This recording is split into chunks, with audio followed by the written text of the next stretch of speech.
Olá, meu nome é Janari Júnior, sou contador e hoje eu vim aqui gravar nossa quarta aula do nosso curso de Departamento Pessoal para iniciantes, né? E hoje nós vamos falar sobre a CLT, tá? Nós estamos aqui gravando mais essa aula e espero que vocês curtam o nosso conteúdo. Eu quero já deixar o aviso, curta, se inscreva, né? Que vai ajudar muito o engajamento desse projeto que nós temos aqui para poder trazer conhecimento para você. Então, sem perca de tempo, nós vamos iniciar a nossa aula. A nossa aula de hoje nós vamos falar sobre a CLT, que é a Carta Magna do Trabalho, né? Que fala sobre a legislação trabalhista, né? Das consolidações das leis do trabalho aqui no Brasil, que foi criada, né? Vamos iniciar a nossa aula. Segundo esse primeiro slide, a consolidação das leis do trabalho, né? A CLT, a consolidação das leis do trabalho ou trabalhista, é a lei que vai regulamentar as relações trabalhistas no Brasil. Então, ela vai garantir direitos, protegendo, né, os trabalhadores com esses direitos. Foi criada em 1943, lá no período do presidente Getúlio Vargas, né? Ele que fez os primeiros trâmites, né, legislativos para a questão trabalhista, né, trabalhando juntamente com o Congresso Nacional, visando, né, a criação de uma lei específica, né, uma legislação específica para beneficiar o trabalhador, né, para trazer direitos a esse trabalhador que outra hora não tinha quase que nenhum direito, perfeito? Ela foi criada em 1943 e essa CLT ela vai buscar um equilíbrio entre os empregadores, né, e os colaboradores, os empregados, tá? Promovendo um ambiente de trabalho mais justo e equilibrado, perfeito? Nosso primeiro slide, né? Vou ajustar aqui a minha tela, que é para poder ficar bem visível aqui o nosso slide, perfeito? Avançando aqui, né? A gente vai ver alguns objetivos da CLT, perfeito? Primeiro deles, essa CLT ela veio para estabelecer uma jornada de trabalho que outra hora não tinha uma jornada de trabalho estabelecida, né? A partir do momento que foi criada a CLT, essa jornada de trabalho ela vai ser regulamentada de forma que a jornada de trabalho tivesse um limite de tempo e estabelecendo regras para o ganho de horas extras, perfeito? Também deu direitos e deveres, tá? Ela vai estabelecer direitos e deveres tanto para o empregador, assim também como os empregados, né? A legislação trabalhista ela não está ali apenas para defender os direitos dos trabalhadores, mas também de um conjunto, chegando a um ponto de equilíbrio. Então a palavra-chave é achar um ponto de equilíbrio, né, desses direitos e deveres, tanto de um lado, do lado dos empresários, dos empregadores, como do lado também dos trabalhadores, dos colaboradores, perfeito? Também trouxe uma proteção e benefícios, né? Protege contra as demissões arbitrárias, garante benefícios como as férias, o 13º e seus proporcionais, tá? Também trouxe a segurança e a saúde, promove normas, né, de segurança do trabalho. Dentro dessa segurança também tem as normas de saúde do trabalho, garantindo também um ambiente seguro para todos, né? Tanto para o empregador como para o empregado, perfeito? Basicamente são esses objetivos, né, que a CLT veio e trouxe e mudou alguns pontos que, né, necessariamente precisavam ser mudados. O primeiro delas, a jornada de trabalho, estabeleceu limites, né? A CLT ela vai definir a jornada de trabalho com 44 horas semanais, sendo 8 horas diárias, tá? As horas extras, né, permite que as horas extras elas sejam limitadas a 2 horas diárias, com adicional pelo menos de 50% na hora normal. Aí nós temos aí as variações, né? 50%, né, dentro de uma jornada semanal, feriados e domingos, né, 100%. Tem convenções coletivas, né, que estabelecem até valores, né, porcentagens, alíquotas maiores para essas horas extras, mas isso aí vai de convenção para convenção. O descanso semanal remunerado, né, vai garantir esse direito da DSR, que a gente chama, que vai ser essencial para a saúde e o bem-estar desse trabalhador, perfeito? DSR, para quem não sabe, é aquele dia que o trabalhador ganha, recebe, é remunerado, mas que ele vai descansar, perfeito? Contrato de trabalho, né, teve muitas inovações e estabelecimentos de contratos de trabalho.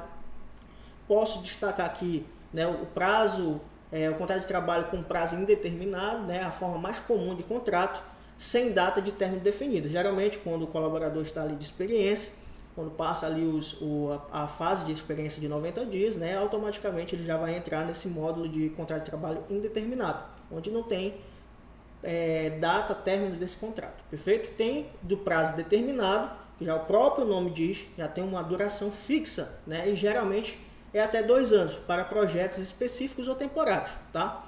Geralmente a gente vê muito isso nesse tipo de contrato com pessoas que trabalham contratadas nos órgãos públicos, por exemplo, né?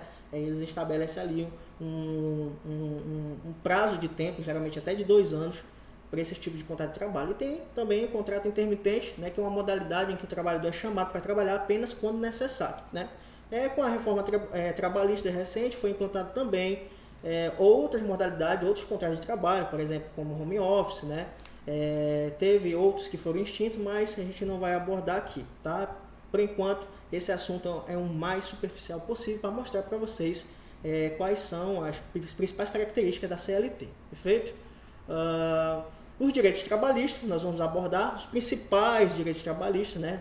Nós abordamos, vamos abordar os cálculos, mas para mostrar para vocês que a CLT ela mostra que garante esses direitos trabalhistas, que são um dos principais, as férias, né? Férias anuais remuneradas com um adicional de 1/3, tá? 13º salário, pagamento adicional equivalente a um salário pago em dezembro, novembro, a primeira parcela, dezembro, a segunda parcela, perfeito? Conhecido também como bonificação natalina. O FGTS, né, que é o Fundo de Garantia de Tempo de Serviço, que vai garantir ali uma segurança meio que financeira em caso de demissão, né? Nós vamos aprender nas próximas aulas quais são as regras para saque de FGTS. E o seguro-desemprego, que é um benefício que os trabalhadores, né, quando são demitidos, têm ali para receber algumas parcelas para não ficar totalmente desamparado enquanto procuram um outro emprego, perfeito? Então, basicamente, tem muitos outros direitos trabalhistas, mas os principais, né, que nós encontramos na CLT essas aqui que eu estou mostrando para vocês, tá?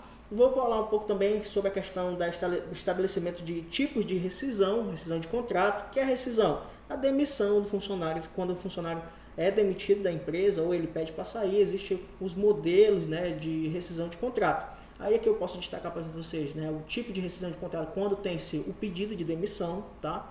O trabalhador ele vai decidir deixar o emprego, né, por vontade própria, ele vai pedir a demissão, tá? Nós temos aqui o tipo de dispensa sem justa causa, é quando o empregador, né, ele vai decidir demitir um trabalhador sem motivo específico, com direito ao aviso prévio e verbos rescisórios, tá?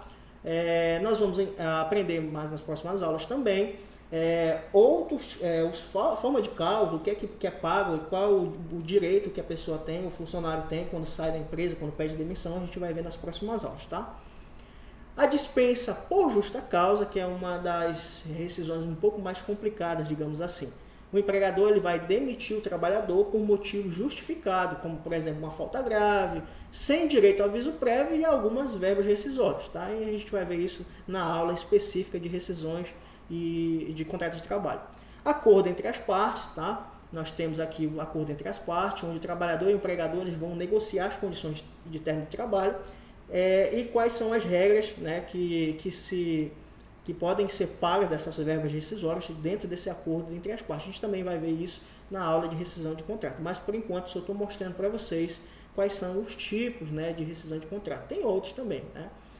Mas os mais conhecidos são esses, perfeito? A reforma trabalhista de 2017, a gente não pode deixar de falar dela, porque foi uma reforma muito significativa, digamos assim, porque ela veio principalmente para deixar um pouco mais aberto a negociação entre patrão e funcionário, empregador e empregado, deixando essa negociação mais liberal, digamos assim, né? Então a reforma tributária a gente pode pontuar aqui que ela vai dar a prevalência do acordado, ou seja, os acordos entre empregadores e trabalhadores podem prevalecer sobre a legislação em algumas situações, tá? O trabalho intermitente, que foi uma criação de um novo tipo de contrato em que o trabalhador é chamado para trabalhar apenas quando necessário, foi criado também na reforma tributária, ou melhor dizendo, foi a reforma trabalhista, tá? Em 2017. O fim da obrigatoriedade sindical, a contribuição sindical deixou de ser obrigatória, dando mais liberdade aos trabalhadores, tá? Infelizmente, né, nós temos aí uma medida, um projeto de lei que quer voltar esse imposto sindical, tá? Então, infelizmente é um retrocesso tanto para a classe trabalhadora, porque a maioria da massa não concorda com esses descontos, tá? Isso aí vai de cada pessoa. Eu defendo a opinião minha, claro, que cada um decide se quer recolher ou não, a decisão é sua, tá? Já falamos do fim da obrigatória sindical e a negociação da jornada, né? Ela possibilitou uma negociação dessa jornada de trabalho de forma mais flexível, né? Se adaptando às necessidades do trabalhador, tá? E tem as jornadas aí de trabalho, né? 6x1, 5x2, as escalas, né? Então tem várias formas, né, para que esse trabalhador ele seja atendido, se adaptando, claro, às suas necessidades, tanto de um lado como de outro, perfeito? Nós vamos avançar aqui, tem uma conclusão, né, mas é basicamente isso, né? A CLT ela é fundamental para a proteção dos direitos dos trabalhadores e a regulamentação das relações de trabalho no Brasil.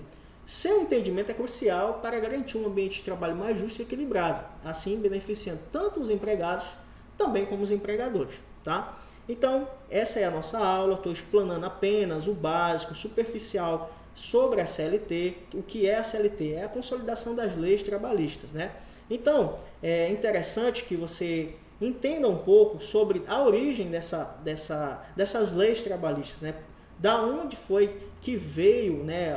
Aonde está registrado essas leis, para que você possa entender, de fundamental importância você entender onde é que está escrito, qual é o artigo, né, para poder você aplicar os cálculos de forma correta e também quando você que é analista de departamento pessoal ou que pensa em trabalhar com isso, não vacilar e não cair nas armadilhas, né? Então a gente tem que estar sempre ligado na legislação, nas novidades, nas medidas provisórias, né, o que está saindo de novo na legislação trabalhista, para que a gente não possa vir a passar orientações erradas, para que a gente não possa vir a cometer no operacional erros que possam vir a prejudicar nossos clientes, as empresas e os empregados, tá? Então essa é uma dica de profissional contábil e na área de departamento pessoal e também de professor que está ministrando essa aula para vocês que estão interessados em aprender, né, um pouco mais sobre esse mundo da legislação trabalhista. Então, espero que você tenha gostado da nossa aula. É muito interessante que você curta, se inscreva, né, deixe o seu comentário caso você tenha dúvida. Já falei nos últimos vídeos que se você tiver alguma dúvida, você pode deixar lá no comentário, né, que a gente vai estar tentando responder nos próximos vídeos, nas videoaulas. A gente pode estar tirando um tempo para poder responder as suas dúvidas. Então, espero que você tenha gostado e até a próxima aula.